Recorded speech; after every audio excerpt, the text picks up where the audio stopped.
우리 하나님 말씀 보겠습니다. 사도행전 9장입니다. 오늘은 사도행전 신약성경 9장 1절로 9절까지를 교독하겠습니다. 제가 한 절, 여러분이 한 절. 사도행전 9장 1절로 9절입니다. 사도행전 9장 1절로 9절까지입니다. 제가 한 절, 여러분 한 절. 사울이 주의 제자들에 대하여 여전히 위협과 살기가 등등하여 대제사장에게 가서 다메섹 여러 회당에 가져갈 공문을 청하니 이는 만일 그 도를 따르는 사람을 만나면 남녀를 막론하고 결박하여 예루살렘으로 잡아오려 함이라. 사울이 길을 가다가 다메섹에 가까이 이르렀더니 호련히 하늘로부터 빛이 그를 둘러 비치는지라. 땅에 엎드러져 들음에 소리가 있어 이르시되 사울아 사울아 내가 어찌하여 나를 박해하느냐 하시거늘 대답하되 주여 누구시니까? 이르시되 나는 내가 박해하는 예수라. 너는 일어나 시내로 들어가라. 내가 행할 것을 내게 이를 자가 있느니라 하시니 같이 가던 사람들은 소리만 듣고 아무도 보지 못하여 말을 못하고 서 있더라. 사울이 땅에서 일어나 눈은 떴으나 아무것도 보지 못하고 사람의 손에 끌려 다메섹으로 들어가서 같이 봅니다. 사흘 동안 보지 못하고 먹지도 마시지도 아니하니라. 아멘.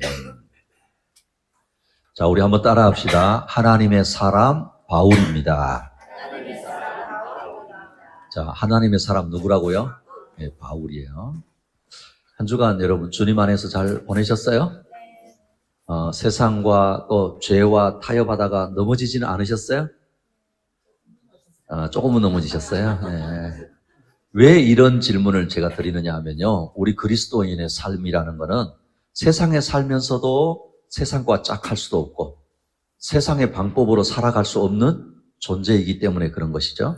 그래서 우리의 시선을 끊임없이 주님께로 향해야 되는데 그렇지 못할 때가 있더라는 거예요. 그래서 성경은요. 우리에게 주님 안에서 평안을 누리라고 하면서 한편으로는요. 긴장을 놓지 말아라 이렇게 말씀하고 있다는 거예요. 자, 여러분 고린도전서 10장 12절 한번 읽어볼래요? 시작.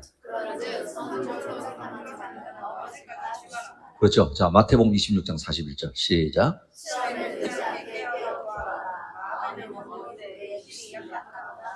자, 보십시오. 사도 바울은 뭐라고 하냐면 선줄로 생각하거든 뭐 할까 조심해라?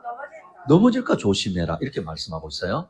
또 우리 주님은 뭐라고 하시냐면 시험에 들지 않도록 깨어 기도해라 이렇게 말씀하는 거예요. 그러시면서 마음은 원이로되 육신이 약하다 이렇게 하셨단 말이에요. 그러니까 신앙생활은 긴장을 안 할 수 없고 그렇다고 해서 계속 긴장만 하고 있을 수도 없다라는 거예요. 마치 자전거를 타는 것과 같아요. 우리 신권사님 자전거 못 타시는데 그럼 여러분 자전거 타보셨죠? 네, 자전거를 타는 것 같아요. 신앙생활이 무슨 의미냐면 자전거 위에서 안정적으로 균형을 유지하여서 가죠. 그죠? 가잖아요. 막 이제. 그러면서도 긴장을 놓는 순간 넘어진단 말이에요. 그러니 적당히 즐기면서 긴장을 해야 하는 게 마치 자전거를 타는 것 같은데 우리 신앙생활의 모습도 그런 부분이 있더라라는 거예요. 우리의 신앙생활은 주님 앞에 갈 때까지 이런 모습이 있어야 하는 것입니다. 적당한 긴장도 있어야 한다라는 거예요. 그래서 누군가 서로 붙들어주고 일으켜주고 때로는 도전도 해야 되는 거예요. 할렐루야. 여러분 신앙생활이 그냥 오냐만 아니더라는 거예요. 누군가가 때로는 뭐도 해줘야 되는 거예요? 도전해야 되는 거예요. 그렇게 하면 안 됩니다. 일어나야 됩니다. 포기하지 마십시오. 그게 뭐죠? 오늘 성경에서 만나는 하나님의 사람 17번째예요. 누구라고 그랬어요? 바울이에요. 사도 바울. 사도 바울을 모르는 분은 거의 없겠지요. 주님이 이 땅에 오셔서 십자가 사건을 통해서 구원을 이루시고 승천하시고 성령을 보내주셔서 제자들에게 사명을 위임하시고 성령 충만받은 제자들이 초대교회를 세우고 예루살렘을 넘어서 이방인들에게까지 복음을 확장하기 시작합니다. 이 놀라운 복음의 확장은요, 사도들을 비롯한 많은 헌신적인 전도자들에 의해서 폭발적으로 막 확산이 되기 시작합니다. 그래서 지난주 봤잖아요.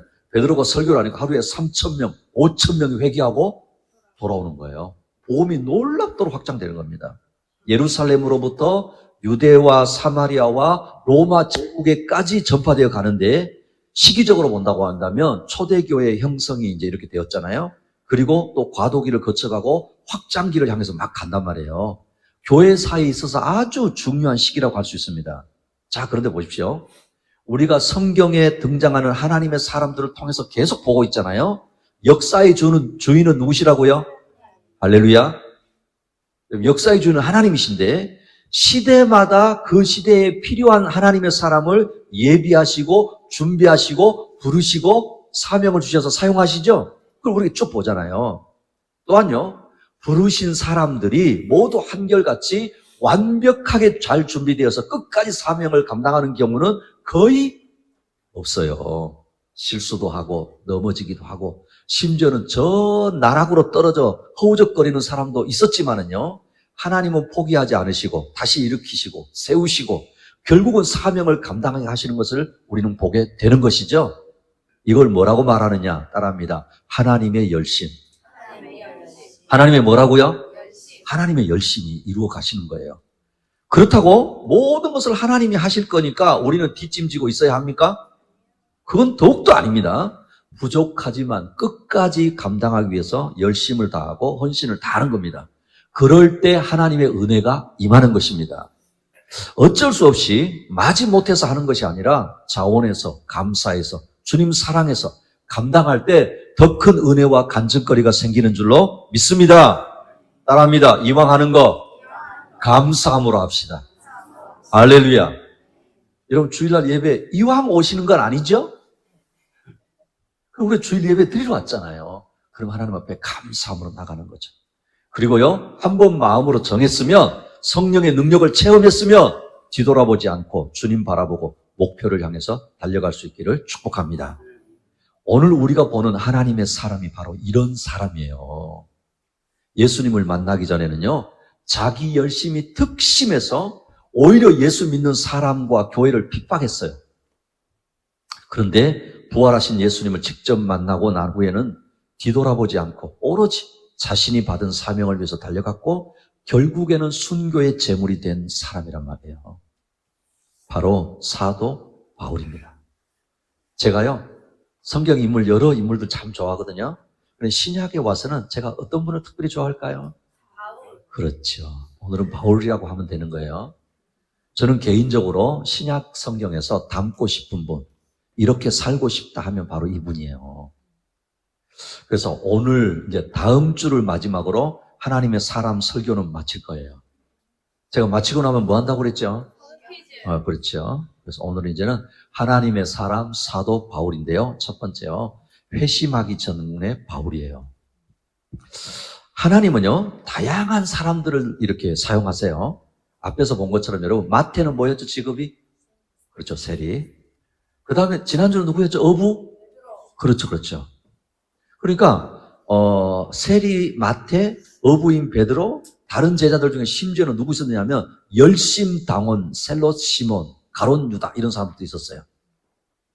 예수님 당시 때 같은 유대인들이지만 유대교 내부에 5가지 부류의 사람들이 있었단 말이에요.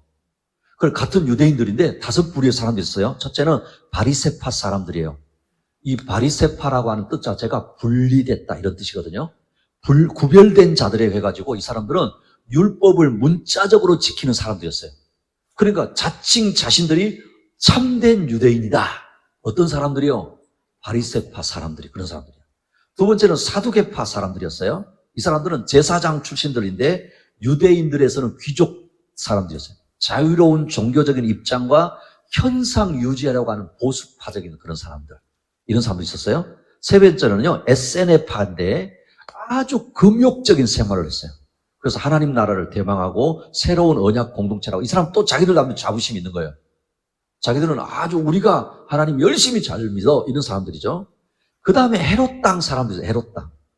여러분, 그 당시에 누가, 어느 나라가 지배하고 있었죠? 그죠? 로마 정부란 말이에요. 로마의 정권에 앞잡이 하는 사람들이에요. 그러니까 그 앞잡이에 참여를 하고 권력과 혜택을 누리던 자들이 헤롯 땅, 이런 사람들이에요. 마지막으로는 열심당이에요. 열심당이거든요. 이 사람은 소위 말하면 과격파였어요. 그러니까 여러분, 어떤 조직에 가든지 그런 사람들이 있죠. 그러니까 이 열심당원들은요, 하나님의 진노의 대행자다, 우리가. 그래가지고 스스로 막 폭력도 행사하고 테러도 일삼고. 그러니까 로마 사람들 입장은 제일 골치 아픈 사람들이 누구예요? 열심당원들이었단 말이에요. 그래서 이 사람들은 유다를 로마로부터 해방시키려고 하는 아주 극렬 민족주의자들. 그래서 이들은 로마가 부과한 세금은 다 거부했어요. 그리고 이런 같은 유대인들이지만 그 사회를 이루고 있는 사람들이 이런 5종류 그룹들이 있었다는 거예요. 이렇게 예수님의 제자들도요, 다양한 배경을 가진 사람들이었어요. 그렇죠? 세리 같은 경우에는 뭐예요? 로마에 사실은 막 우호적인 사람들이었잖아요. 근데 열심당원은 또 뭐예요? 로마에 대해서. 그렇죠? 거부했던 사람들이란 말이에요. 이런 각자의 색깔을 가진 사람들을 근데 예수님이 제자로 부르신 거예요. 처음에는요, 자기 색깔로 살았지만은 성령이 오시고 충만함을 받은 이후로는 오직 예수만 전하고 복음을 위해서 산 사람들이 된 거예요. 할렐루야. 교회가 이런 곳이어야 합니다. 그렇죠? 다양한 색깔의 사람들이 모였는데 예수로 하나 되는 거예요. 그걸 볼 수 있는 거죠. 또한 제자들 가운데요, 학문적으로 배운 사람들이 많지 않았어요. 그런데 오늘 우리가 보는 바울은요, 사실 평범함과는 거리가 먼 분이에요. 당시 최고의 학문을 했던 사람입니다. 그리고 신분상으로도요, 베냐민 지파에 속한 사람이었고 그의 부모는 바리새파 사람들이었으니까 아주 경건한 가정 출신이었다는 걸 볼 수 있어요. 또한요, 자세히는 알 수는 없는데 로마 시민권도 가지고 있었어요. 그러니까 여러분 어떻겠어요? 한마디로 이야기하면 준비된 사람이었구나라고 볼 수 있죠. 초대교회의 그 탄생과 성장과 부흥과 확장의 역사를 이렇게 이제 사도행전을 통해서 보게 되어지는데, 여러분 기억나시는 거 보세요. 사도행전을 보면 두 사람을 중심으로 펼쳐간다고 그랬죠? 전반부는 누구요? 베드로란 말이요. 후반부는 누구일까요? 그렇죠. 후반부는 바울을 통해서 이렇게 하나님이 이루고 갑니다. 우리 하나님은 시대마다 필요한 사람을 부르시고 사용하신다라는 걸 보죠. 우리 하경교회를 세우시고 작정하시고 이렇게 세우신 분이 하나님이신데 저와 여러분을 이 자리에 부르신 분도 하나님이십니다. 할렐루야. 적어도 오늘 지금 이 자리에 있다는 게 확실한 거예요. 혹시 여러분 이 자리에 앉아있는데 내가 못 올 곳에 앉아있구나, 그런 분은 저를 면담하세요. 적어도 지금 이 자리에 앉아있다고 한다면 확실하게 누가 부르신 거예요? 하나님 부르신 거예요. 그러니까 뒤돌아보지 말고 주님 바라보고 주신 사명을 붙들고 갈 수 있기를 축복합니다. 바울의 인생은 예수님을 만나기 전, 다시 말하면요, 회심 전과 회심 후로 나눌 수 있어요. 여러분 또 한번 따라합니다. 인생을 복잡하게 살지 맙시다. 여러분 기억하세요. 인생 너무 복잡하게 살지 마세요. 우리 인생도 사실 두 가지로 살면 되는 거예요. 예수 믿기 전, 예수 믿은 후. 할렐루야. 예수를 몰랐을 때, 예수를 알았을 때 그렇게 살면 되는 거예요. 왜 그렇게 복잡하게 살아요? 바울은요, 회심하기 전에는 종교적인 열심이 있었는데 문제는 예수를 모르는 열심이었기 때문에요, 잔인하고 폭력적이었어요. 여러분 이게 특징이 있어요. 예수님을 몰랐는데 종교적인 열심만 있으니까 잔인하고 폭력적이었어요. 그래서 초대교회에 무자비한 박해를 했던 사람이 바로 이 바울이에요. 원래 바울의 본명은 뭐예요? 사울입니다. 사울. 히브리식 이름이고 바울을 헬라어로 이제 작은 자한테 작은 자. 여러분 좀 봅시다. 우리가 성경을 읽다 보니까 모두가 이름값을 했다고 그랬잖아요. 근데 바울은 오히려 무슨 뜻이라고요? 작은 자. 왜 그런 줄 아세요? 주님을 만나기 전에는 자신이 옳고 자기가 큰 자라고 생각했단 말이에요. 그렇죠? 근데 주님을 만난 후에는요, 그의 삶이 겸손해졌고 사명을 붙들고 살면서 자신 스스로 나는 지극히 작은 자라고 고백하고 사는 거예요. 이런 은혜가 있기를 축복합니다. 바울은요, 길리기아 다소 출신이거든요. 이곳은 현재 튀르키, 터키 아시죠? 이 테르수스라고 하는 남동쪽 위치한 지역이에요. 베냐민 지파에 속한 곳이거든요. 그러니까 순수한 히브리인 혈통을 이어받았다는 걸 볼 수 있어요. 그리고 바울의 부모는 아까 제가 말씀처럼 바리새인들이어서 바리새파 사람들이거든요. 그래서 이들은 모세의 율법을 엄격하게 지킨 열렬한 유대 민족주의자들이에요. 자세히 알 수 없지만 로마의 시민권을 가지고 있었다고 그랬죠. 그래서 이 바울은요, 헬라어가 아주 수준급이었고요. 라틴어를 구사할 수 있었고, 당시 공식 언어인 아람어가 있거든요. 원래 구약의 히브리어잖아요. 히브리어가 이제 변형된 거예요. 아람어를 아주 유창하게 사용할 수 있어요. 그러니까 어때요? 수준이 있는 그런 사람이었죠. 바울은요, 13살 때 팔레스타인으로 보내져서 가말리엘이라고 하는 랍비 문화에서 교육을 받아요. 13살 때 보내져가지고. 그래서 그 랍비로부터 가말리엘 이제 문화에 들어가는데 유대인의 역사, 시편과 선지자 글 막 이런 걸 배우는 거예요. 그래서 아주 정통하게 되는 거죠. 그리고 한 5년에서 6년의 교육을 받으면서 성경을 분석하는 법, 여러 형식의 교수법을 배우고 익힌단 말이에요. 이런 교육에 영향을 받았다는 것을 이제 알게 되는 거는 주님을 만난 후에 복음을 전할 때요. 서신서를 썼거든요, 바울이. 근데 그 서신서를 보면은 복음을 변증할 때가 있단 말이에요. 이게 무슨 말이냐면, 이제는 복음을 거부하는 사람들, 심지어는 그들과 이제는 이 복음을 가지고 싸워야 되잖아요. 변론을 해야 된단 말이에요. 그때 보면은 이 랍비들이 당시 때 율법을 어긴 자들이나 변호하거나 기소하기 위해서 유대인의 법에 관해 상세히 논의하는 방법들인데 이 바울이 그걸 쓰고 있어요. 그러니까 배운 것을 주님의 복음의 도구로 사용하고 있다는 것을 볼 수 있다는 거예요. 따라합시다. 잘 준비합시다. 그럼 여러분, 자기가 배운 걸 사용하는 거예요. 주님을 위해서. 이런 성장 배경을 보면은요, 바울은 유대교의 열심이었고 이 믿음은 결코 타협하지 않았어요. 그래서 이런 것들이 종교적 극단주의의 길로 인도한 거예요. 그래서요, 성경에 바울, 이 변화되기 전 사울의 이름이 처음 등장한 것은요, 초대교회 스데반의 순교 때예요. 이 사울이라고 하는 사람의 이름이 처음 성경에 등장할 때가 스데반 집사님이 순교할 때가 있거든요. 그때 등장해요. 자, 여러분 사도행 7장 58절, 8장 1절이거든요. 제가 한 절, 여러분 한 절. 성 밖으로 내치고 돌로 칠세 증인들이 옷을 벗어 사울이라 하는 청년의 발 앞에 드니라. 사울은 그가 죽임당함을 마땅히 여기더라. 자, 보세요. 성령 충만 받은 제자들이 예루살렘의 복음을 담대하게 전할 때 유대인들은 그걸 거부하기 시작합니다. 급기야는 스데반을 죽이기까지 했는데 이때 그 자리에 있었던 사람이 누구라고요? 사울이었어요. 그리고 심지어 찬성한 사람이 사울이었어요. 그래서 이 바울은요, 스데반 순교할 때까지는 예수님을 알았지만 생전에 예수님을 직접 만난 일은 없었던 것 같습니다. 그래서 만약에 예수님을 생전에 이렇게 알고 만났다고 한다면 바울은 나중에 서신서를 기록할 때 뭐 했을까요? 언급했을 거 아니에요. 그러나 그런 언급이 없어요. 여하튼 스데반을 죽이는 일에 참여하고 기독교를 박해하는 장본인이 되어져서 그리스도인들을 모세와 및 하나님을 모독하는 자들이다라고 단정을 하고 핍박하는 일에 앞장섰던 사람이 바로 이 바울입니다. 사랑하는 우리 확인교회 식구 여러분, 잘못된 신념, 잘못된 종교적인 열심은 결코 복된 삶이 아닙니다. 따라합시다. 바로 알고 바로 믿읍시다. 기억하십시오. 바로 알고 바로 믿어야 되는 거예요. 그럼 바로 알고 바로 믿는다는 게 뭐냐? 반드시 주님을 만나야 합니다. 할렐루야. 하나님의 사람 사도 바울 두 번째는요, 그럼 회심 후 바울이에요. 구약에서 약속한 메시아로 예수님이 오셔서 십자가의 처형을 당하고 죽었습니다. 다시 부활하셨어요. 유대인들은 이것을 인정할 수가 없었어요. 그래서 유대교와 기독교 이 양자의 타협이 있을 수 없었다는 거예요. 유대인들의 입장에서는요. 그래서 우리 이 그리스도교는 철저하게 건절해야 된다는 것을 바울도 알고 있었기 때문에 이걸 핍박하기 시작한 거예요.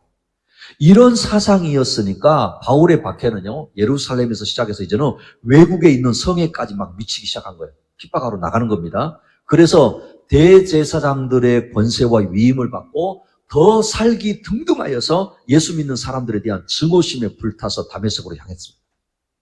그런데 다메섹에 가까이 이르렀을 때 놀라운 일이 일어나게 되어지고 바울이 갑자기 회심을 하게 됩니다. 진짜 그야말로 갑자기 일어난 사건이었어요. 이런 일이 일어나기 전까지만 해도 분명히 성경은 말씀하잖아요. 주의 제자들에 대하여 여전히 위협과 살기가 등등했다 그랬단 말이에요. 자, 다시 9장 1절 2절. 사울이 주의 제자들에 대하여 여전히 위협과 살기가 등등하여 대제사장에게 가서 다메섹 여러 회당에 가져갈 공문을 청하니 이는 만일 그 도를 따르는 사람을 만나면 남녀를 막론하고 결박하여 예루살렘으로 잡아오려 함이라. 그렇죠? 그러니까 지금 이 다메섹을 향해서 가면서 여전히 위협과 살기가 등등했다고 그랬잖아요. 이렇게 한 것은 여전히 하나님과 율법에 가장 충실한 행위라고 믿었기 때문에 그런 거예요. 바울은. 바울 스스로 자기 행위에 대해서 의심을 하거나 마음이 약해졌다는 증거가 없다는 거예요. 무슨 말이냐면 제가 갑자기 회심했다고 그랬잖아요. 그러니까 바울이 아침부터 내가 이러면 안 되는데 그런 마음이 없었다는 거예요. 그런데 놀라운 일이 일어났습니다. 자, 3절에서 5절인데 세 번역을 읽지 않을 겁니다. 자, 우리 개역개정 제가 한 절 여러분 한 절. 사울이 길을 가다가 다메섹에 가까이 이르더니 호련히 하늘로부터 빛이 그를 둘러 비치는지라. 땅에 엎드려져 들음에 소리가 있어 이르시되 사울아 사울아 내가 어찌하여 나를 박해하느냐 하시거늘 대답하되 주여 누구시니까 이르시되 나는 내가 박해하는 예수라. 바울이 아침부터 마음이 좀 흔들려가지고 내가 이러면 안 되는 그런 것도 아닌데 살기가 등등해서 가고 있는데 이 사건은요 다메섹 근방에서 일어났습니다. 때는 대낮이었어요. 해가 중천에 떠 있는 겁니다. 하늘로부터 빛이 비쳤어요. 바울은 그 때문에 땅에 엎드려졌다 이렇게 나와요 말씀이. 그렇죠? 그런데 하늘에서 소리가 들렸다는 거예요. 사울아 사울아 내가 어찌하여 나를 박해하느냐. 그래서 바울은요 주님 누구십니까? 물었어요. 나는 내가 박해하는 예수다 이렇게 말씀하시더라고요. 그리고 바울은요 땅에 엎드려지면서 앞을 못 보게 됩니다. 소경이 된 거예요. 갑자기 앞을 못 보게 됩니다. 그래서 동행하는 사람들의 손에 이끌려서 다메섹 성에 들어가게 되어지고 거기서 사흘 동안 뭐 했어요? 식음을 전폐했다고 말씀하고 있어요. 얼마나 충격적인 사건이었겠어요. 그죠? 그래서 눈이 멀어버리고 사흘 동안은 아무것도 먹지 못하고 있었습니다. 그리고 사흘째 아나니아라고 하는 제자를 만나게 돼요. 그런데 이 아나니아에게도 이미 예수님이 이런 상황을 설명하셔 말씀하셨고 그래서 너 앞에 사울이라고 하는 청년이 올 거다. 그리고는 그 사람에게 안수해서 보게 해라 말씀하고 계셨다는 거예요. 자 10절에서 15절 제가 한 절 여러분 한 절. 그때 다메섹에 아나니아라 하는 제자가 있더니 주께서 환상 중에 불러 이르시되 아나니아야 하시거늘 대답하되 주여 내가 여기 있나이다 하니 주께서 이르시되 일어나 집가라 하는 거리로 가서 유다의 집에서 다섯 사람 사울이라 하는 사람을 찾으라. 그가 기도하는 중이니라. 그가 아나니아라 하는 사람이 들어와서 자기에게 안수하여 다시 보게 하는 것을 보았느니라 하시거늘 아나니아가 대답하되 주여 이 사람에 대하여 내가 여러 사람에게 듣사온즉 그가 예루살렘에서 주의 성도에게 적지 않은 해를 끼쳤다 하더니 여기서도 주의 이름을 부르는 모든 사람을 결박할 권한을 대제사장들에게 받았나이다 하거늘 주께서 이르시되 가라 이 사람은 내 이름을 이방인과 임금들과 이스라엘 자손들에게 전하기 위하여 택한 나의 그릇이라. 자 보세요. 아나니아라고 하는 제자도 이미 사울이라고 하는 사람들에 대해서 뭐 하고 있어요? 알고 있잖아요. 그래서 심지어 이 사울이라는 사람이 다메섹에 온다는 것만으로도 지금 뭐 하는 거예요? 두려움이 있었단 말이에요. 그런데 지금 주님이 뭐라고요? 사울이라고 하는 사람이 눈이 멀어서 너를 찾아올 것이다. 안수해서 눈을 뜨게 하고 세례를 주라 이렇게 말씀하니까 그리고 예수님은 뭐라고 하시느냐 하면 바울을 내가 택한 것은 유대인들에게도 이방인들에게도 모든 사람에게 복음을 전하기 위해서 택한 주님의 그릇이다라고 말씀하신다. 특별한 사명을 주기 위해서 부르셨다라고 말씀하고 있는 거예요. 자, 그럼 여러분 이 다메섹 도상의 바울의 그 놀라운 회심의 사건이 우연히 어쩌다 있었을까? 아니면 없었는데 꾸며낸 이야기는 아닐까? 사도행전을 보면은요, 3번에 걸쳐서 이 바울의 회심 사건이 기록되어져 있습니다.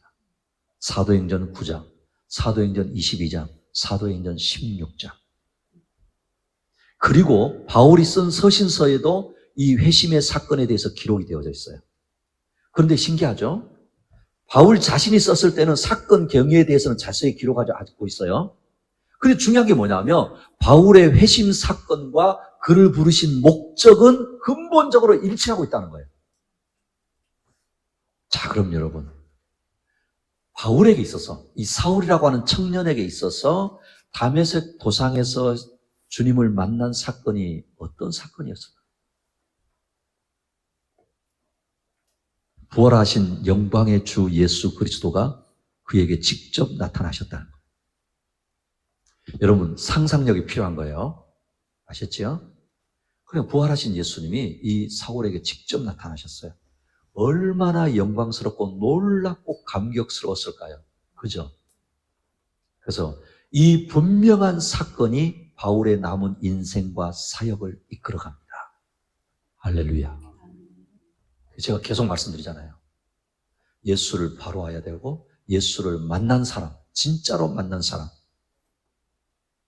그 만난 사람은 다시 돌아갈 수 없어요. 그래서 이 바울은요, 이 분명한 사건이 자기의 인생에 엄청난 전환점이 되어지고 자신의 인생을 다시는 과거로 돌이킬 수 없는 전환점이 되었다는 거예요. 사랑하는 우리 하경교회 식구 여러분, 여러분의 인생에 자신만이 아는 주님을 경험한 사건이 있으시기를 축복합니다. 여러분 기억하십시오. 비록 주님이 지금 우리에게 이 사울에게 처한 건 아닐지라도 어떤 사건, 어떤 이유에서든지 내가 있지 않느냐, 내가 살아있지 않느냐, 내가 지금도 너의 인생을 이끌고 있지 않느냐 보여주실 것을 경험할 수 있기를 축복합니다. 그러면은 이제는 다시는 뒤돌아보면 안 돼요. 저는 있거든요. 몇 번에 걸쳐서 있거든요. 그래서 그 누가 아무리 이야기해도 저는 과거로 돌아갈 수 없어요. 예수를 몰랐을 때는 돌아갈 수 없는 거예요. 볼까요? 고린도전서 15장 3절에서 8절이거든요. 바울의 고백이에요. 제가 늘 여러분 앉아.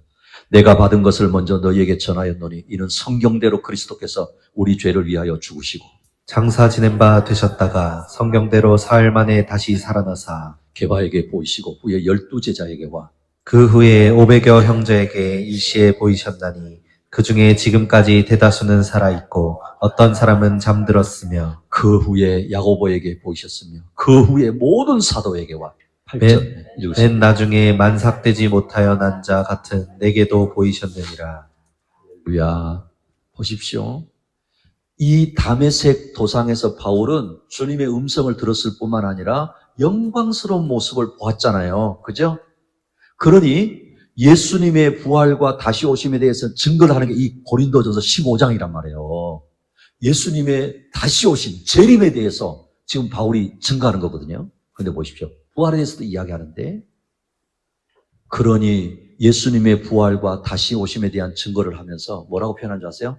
자신에 대해서 맨 나중에 만삭되지 못하여 난 자 같은 내게도 보이셨다라고 고백하고, 이 회심의 사건 이후에 바울의 인생은 뒤돌아보지 않고 오직 예수만 전하고 오직 예수로 만족하고 오직 예수를 기다리는 삶으로 변한 것입니다.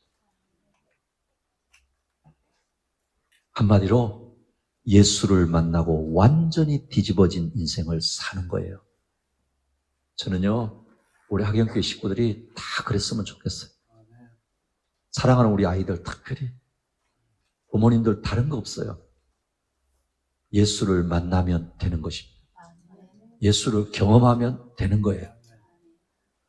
이후에요, 우리가 잘 아는 대로 3번에 걸쳐서 전도 여행을 하죠. 신약 성경에 많은 책을 저술합니다. 로마서, 고린도 전후서, 갈라디아서, 빌립보서, 데살로니가 전후서, 빌레몬서, 에베소서, 골로새서, 디모데 전후서, 디도서 13권의 서신서를 씁니다. 그리고 주 60년 중후반에 로마에서 순교합니다. 저는 개인적으로 바울을 통해서 제 개인의 삶의 목적으로 목회자로 제가 살면서 저의 목회자의 각오가 있는 말씀이 있어요. 별로 안 궁금하시죠? 그래도 제가 전해드릴게요. 제가 내가 하나님 나를 이렇게 부르셨구나, 내가 목회자로서 이렇게 살아야 되는구나, 제가 바울을 통해서 제 인생의 지표의 말씀이에요. 사도행전 20장 24절 우리 읽어볼까요? 시작. 내가 달려갈 길과 주 예수께 받은 사명 곧 하나님의 은혜의 복음을 증언하는 일을 마치려 하면은 나의 생명조차 조금도 귀한 것으로 여기지 아니하노라. 아멘.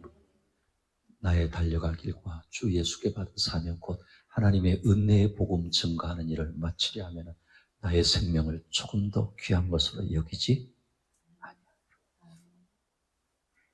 사랑하는 우리 학연교회 식구 여러분, 예수를 분명히 만난 하나님의 사람들이 되시기를 축복합니다. 하나님의 사람 사도 바울 마지막 세 번째, 바울을 통해서 우리는 어떤 교훈을 받아야 될까요?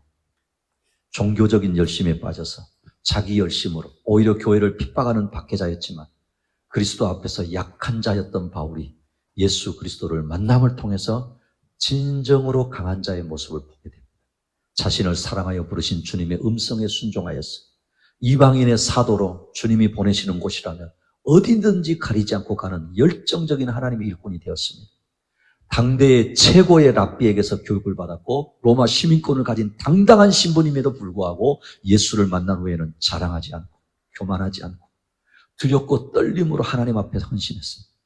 바울은요, 자신의 사역을 통해서 개인적인 어떤 야망이나 이권이나 명예와 즐거움을 찾지 않았습니다.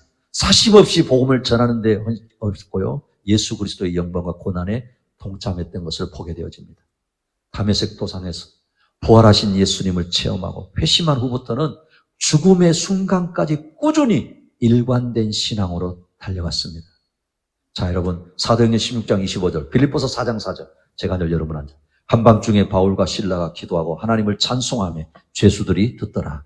주 안에서 항상 기뻐하라. 내가 다시 말하노니 기뻐하라. 자, 보십시오. 감옥에 갇혔을 때도 감사와 기도를 잊지 않았고 최악의 풍파 속에서도 하나님을 신뢰하고 담대했고 여러 환난과 핍박을 당하면서도 여러 교회들을 향해서 주 안에서 항상 기뻐할 것을 권면한 사람이 바울이에요.